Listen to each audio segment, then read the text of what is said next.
Дорогие друзья, добрый день. Хайли Кен, спасибо, что откликнулись на наше приглашение.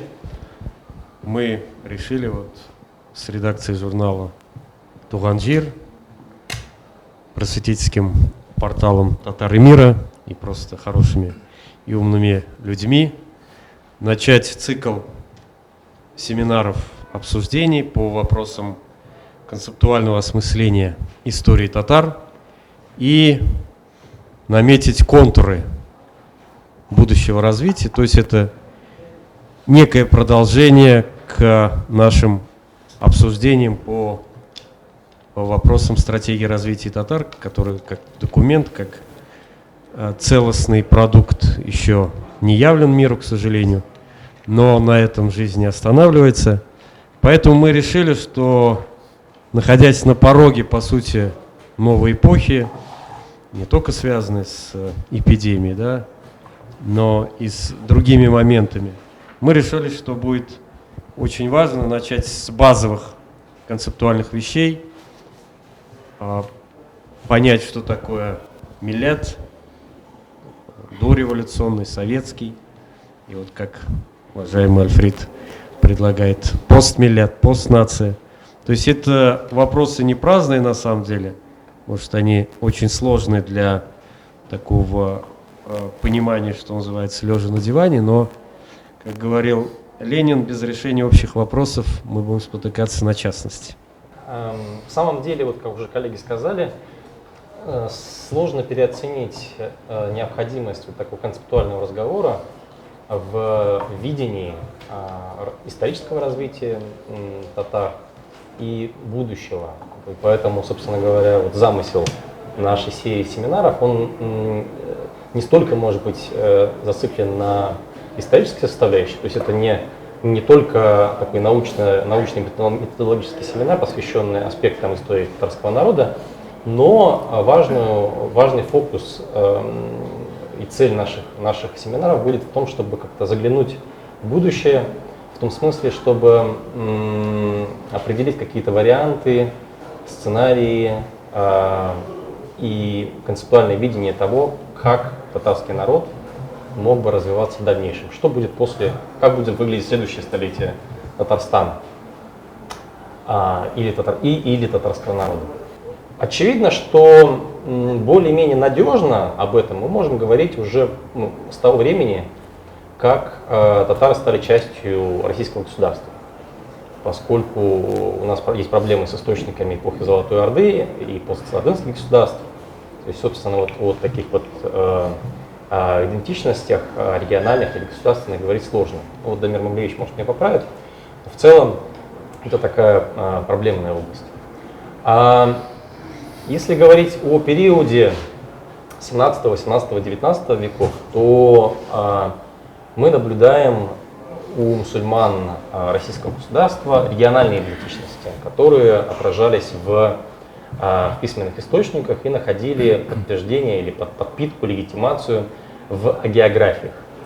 И такие региональные агеографические сочинения, они привязаны к культу святых, они привязаны к легенде о проникновении ислама в этот регион. И, соответственно, можно сказать, что вот в Астраханском регионе, в нижнем течении Поволжья, в среднем Поволжье у булгар и у сибирских татар в Западной Сибири мы наблюдаем такие региональные идентичности, которые как раз поддерживались довольно богатыми местными агеографическими рассказами.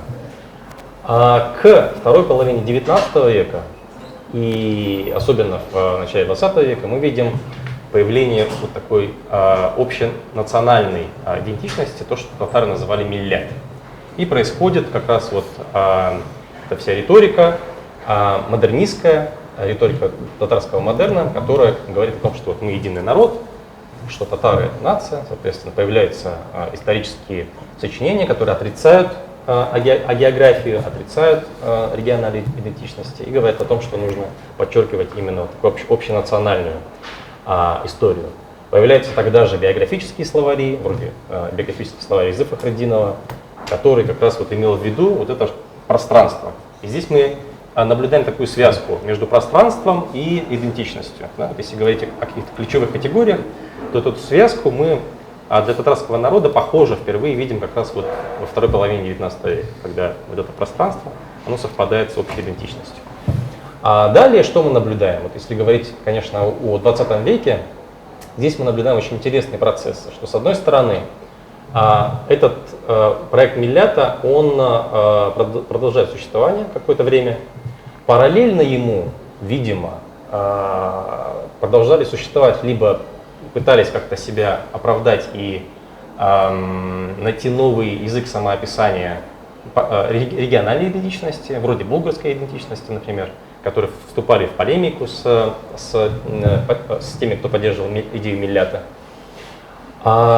Но вот как раз самый, наверное, интересный момент – это переходный момент от вот этих вариаций Миллята к советским моделям и советские модели нации, советские модели нации татар, которую мы, эту дискуссию и некий переходный момент, точку бифуркации мы наблюдаем, похоже, в 20-е годы, 20-30-е годы до репрессий.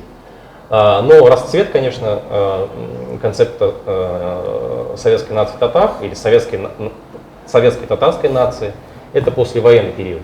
Нация татар, есть какие-то альтернативы интеллектуальные этому, и, возможно, как-то складывались еще судьбы этих региональных идентичностей, что тоже по-своему интересная исследовательская задача. Следующий этап, который мы наблюдаем, наверное, вот своими глазами сейчас, на протяжении последних 30 лет, это интересный феномен, когда Советского Союза уже нет, реалии, в которых мы находимся, постепенно изменяются, но отчасти институты, которые были характерны для советской нации татар, они существуют, как, например, Республика Татарстан. С одной стороны. С другой стороны, слова, которые мы используем по-прежнему по отношению к татарскому народу, к татарской истории, они вроде бы остались прежними, но после развала Советского Союза, безусловно, происходят процессы, которые вот создают такое напряжение между именем и сущностью. Есть понятие миллет в Османской империи было, да? Миллеты. То есть это четко обозначено, это этнические группы, это миллеты, то есть как это принято в востоковедении в отечественном говорить об этом. То есть здесь вот поэтому у меня вопрос был, что возникает путаница. Это и само еще пока вот эта сама дефиниция еще не сформулирована и очень аморфная. То есть мы говорим о каких-то вещах, которые непонятны простому татарскому мужику, да? Нам надо говорить о вещах, которые были понятны. Это, во-первых. Во-вторых, что касается меня, то я бы не стал ничего выдумывать, я оставил бы как есть, то есть татары. То есть мы татары, это понятно. И это бренд, во-первых, да?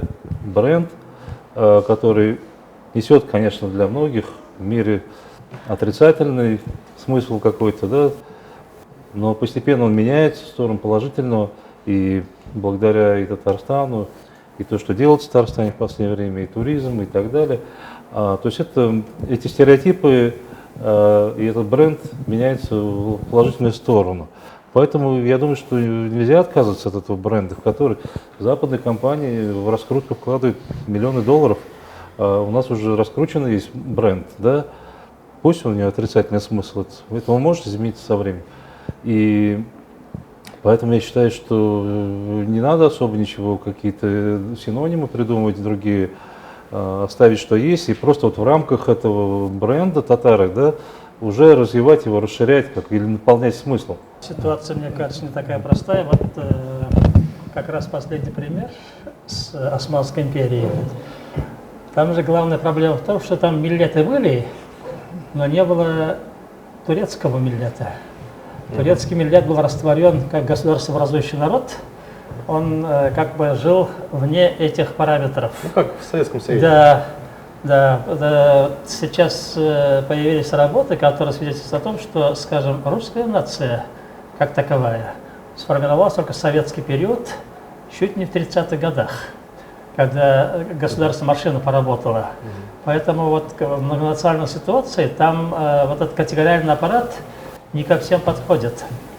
И вот мой очень хороший знакомый, уже покойный Кемаль Карпат, он был профессор Висконсинского университета, однажды во время приезда сюда как раз сказал, что татарам пришлось вынужденно стать раньше русских наций миллетом, потому что русские не могли в составе империи стать нацией. Сначала надо было развалиться, только после этого можно было стать нацией. Татары были выдавлены самой системой и сложились раньше, чем русские.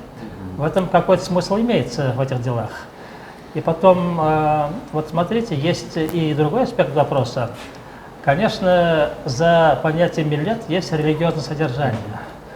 Это же, как сказать, исламский термин и обозначает на самом деле мусульманское сообщество. И татары, когда вначале взялись за формирование некой общности, наши идеологи, они это исламское содержание предполагали, потому что само сообщество было исламским. А вот когда начался период советского атеизма, когда религиозно было выдавлено за пределы общества, фактически стало подпольным, понятие это осталось, но оно изменило само содержание.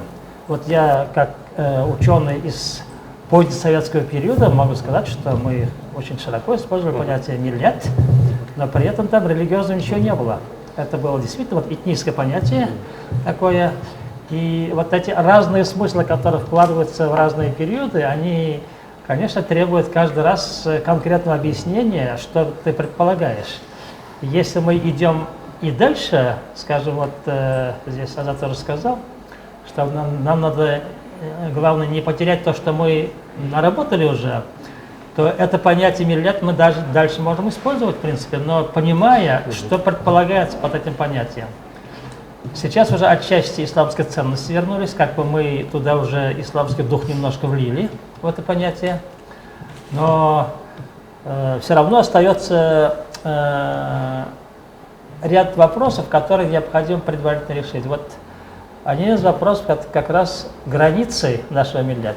Очень непростой вопрос, потому что вот как раз накануне этого нашего семинара мы уже начали беседу.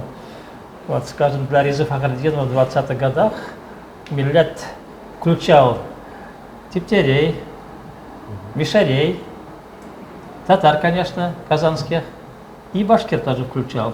Он не отделял их друг от друга, эти понятия. И даже советские работники, типа Султангалиева, они претендовали на часть башкир, которая находилась в западной половине современного Башкортостана. И вот даже понятие татаро-башкира, которое наши пытались как политическое понятие внедрить, оно, в принципе, видно уже сегодня, что оно содержательное было понятие. Это не привелось, но тем не менее вот проблема границ нашего этнического сообщества, оно сохраняется до сих пор. Это для дисперсных этносов типа татар очень сложный вопрос на самом деле. Вот часто нас упрекают из-за пределов наших сородичей таким образом. Мы же совсем не такие татары, как в Татарстане, мы другие. Потому что мы им кажемся, как сказать, какими-то экипированными. У нас тут институты, там государственная власть. У них же ничего этого нет. Они живут просто, как сказать, общины, такие локальные общины.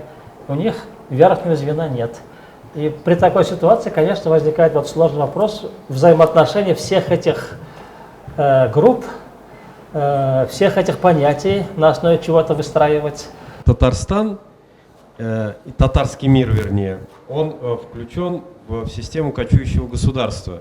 То есть, по сути говоря, у нас действительно есть ТССР, который там 100 лет назад был образован в советское время, а до этого мы жили в ситуации кочующего государства. То есть, не государство как стоит, как статус, да, а пространство общности исторической и связанное, конечно, с исторической травмой. Это очень важно, потому что, по сути говоря, всякая выстроенная концептуально-символическая вещь, она основана на мифостроительстве, это надо признать, героизации и так далее прошлого. И в этом смысле татары, конечно, идут той тропой, которой шли яхуды, потому как даже каноническое определение миллет, оно же было изначально к Мусе, алейхиссалам, да, и к Ибрагиму, то есть к иудейской общности. Но надо отметить, что иудеи того времени это не эти евреи, это, конечно, не нация, это не этническая общность, это более широкая. Собственно говоря, иудеи-то получили название от Иудиного колена, да, откуда, кстати, Иуда Искариот. Но это именно общность, которая избрала свой путь за неким лидером. Лидер, который имел сакральный смысл.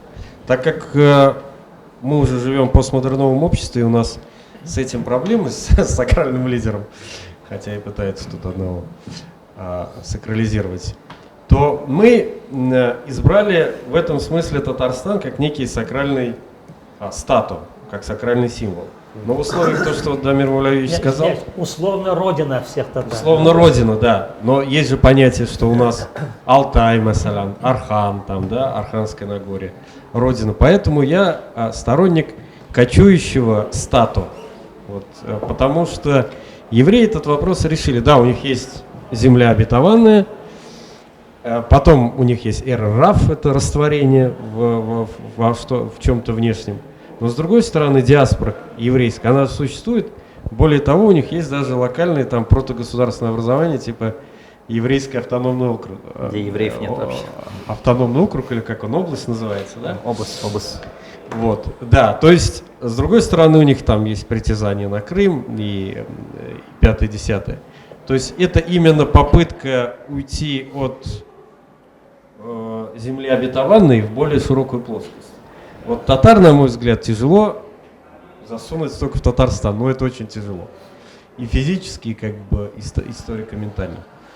Поэтому я бы предложил, вот то, что Альфред сказал о постнации, это попытаться, может, выйти вот за пределы общего нарратива, даже такого научного, да.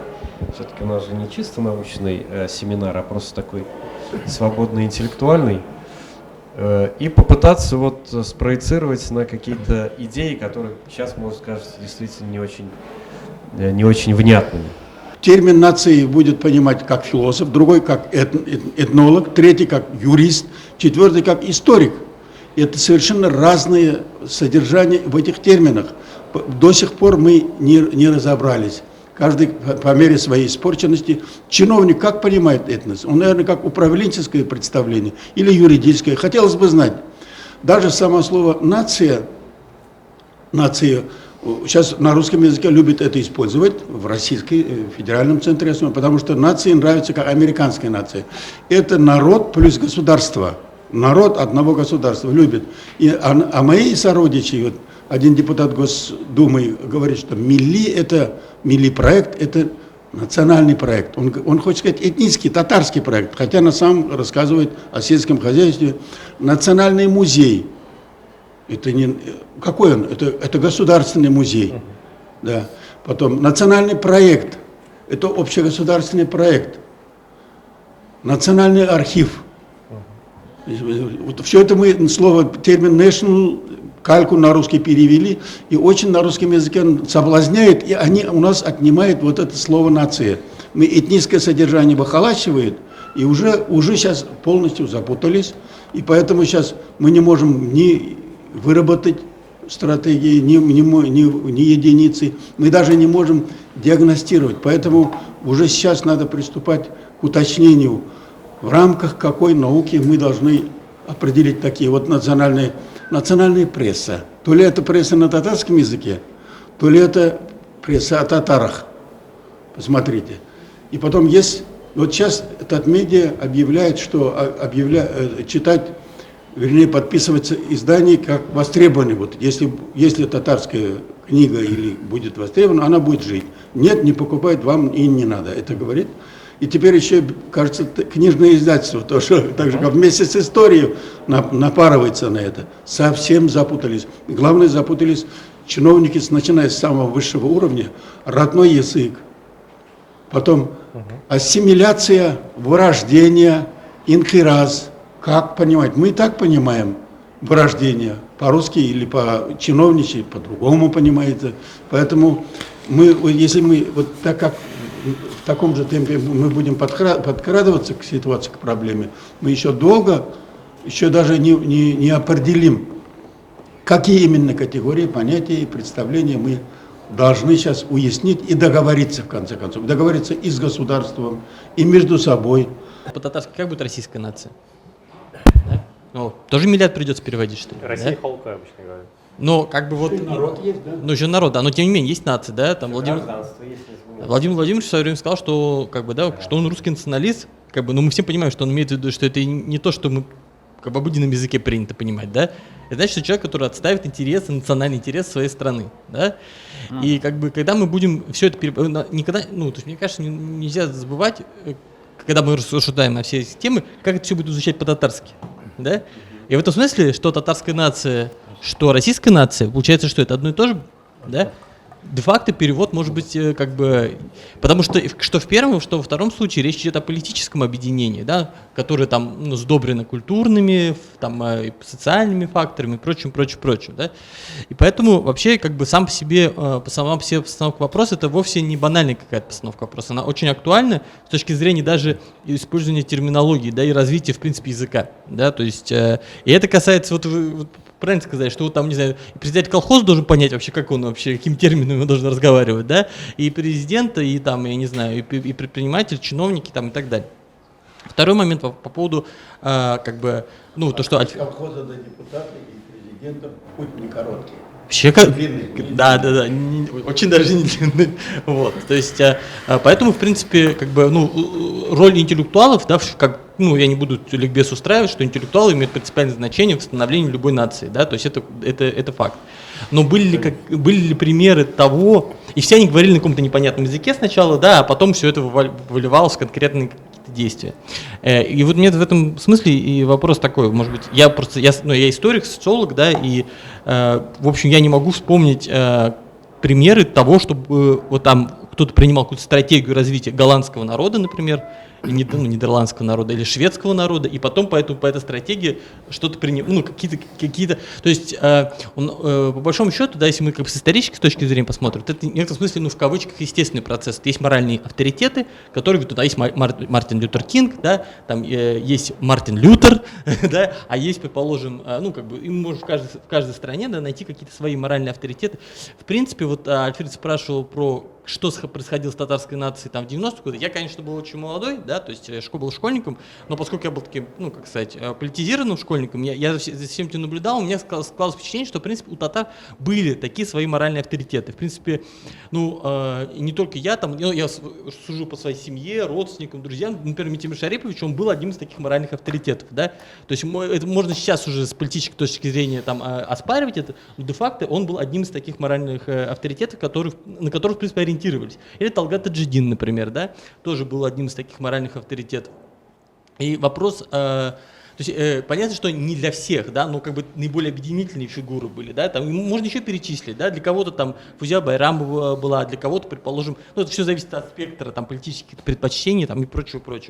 Вот, и в этом смысле, конечно, вопрос появления таких моральных авторитетов в таком случае никаких, мне кажется, и его повестка дня, вот повестка дня такого морального авторитета, это и будет стратегия развития татарского народа в каком-то смысле, да.